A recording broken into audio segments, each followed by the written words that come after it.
घरगुती गॅसचा काळा बाजार करणाऱ्या एका दुकानावरती काळेपडळ पोलिसांनी छापा टाकत मोठी कारवाई केलेली आहे। विशेष म्हणजे या कारवाईत तब्बल 103 गॅस सिलेंडर जे आहे ते जप्त करण्यात आलेले आहेत। पोलिसांनी या व्यक्तीविरोधात गुन्हा देखील दाखल केला असून त्याला अटक करण्यात आलेली आहे। नितीन हनुमंत होळकर असं या आरोपीचं नाव आहे।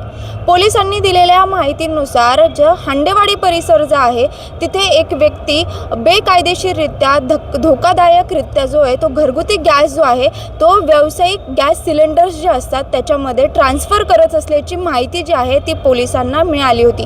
या माहितीनंतर पोलिसांनी सापळा रचत या संबंधित ठिकाणी जो आहे तो छापा टाकला। त्या छापा टाकलेल्या ठिकाणाहून पोलिसांनी जो साठा आहे तो जप्त केलेला आहे आणि विशेष म्हणजे या तपासादरम्यान काही महत्त्वाच्या गोष्टी ज्या आहेत त्या समोर आलेल्या आहेत। पहिली गोष्ट म्हणजे की जो व्यक्ती आहे तो घरगुती गॅस जो आहे वापरासाठी तो धोकादायक पद्धतीने व्यावसायिक गॅस सिलेंडर जे असतात तो त्याच्यामध्ये ट्रान्सफर करत होता। दुसरी गोष्ट म्हणजे जो साठा ठेवण्यासाठी आवश्यक परवाना असतो तो देखील त्याच्याकडे नव्हता आणि तिसरी महत्त्वाची गोष्ट म्हणजे हा जो गॅसचा जो साठा आहे तो काळा बाजार करण्यासाठी देखील त्याने स्वतःजवळ ठेवल्याचं या तपासादरम्यान उघड झालेलं आहे।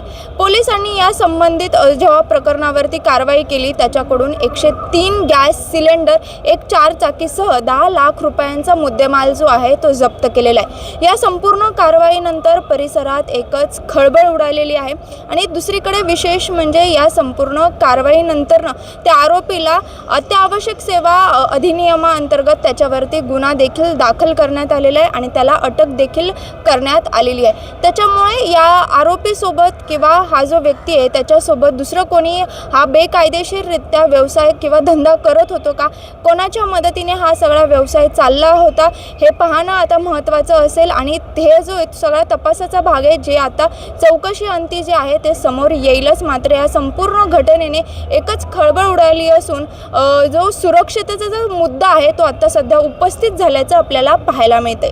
शिवानी लकडे, टाइम्स ऑफ महाराष्ट्र, पुणे।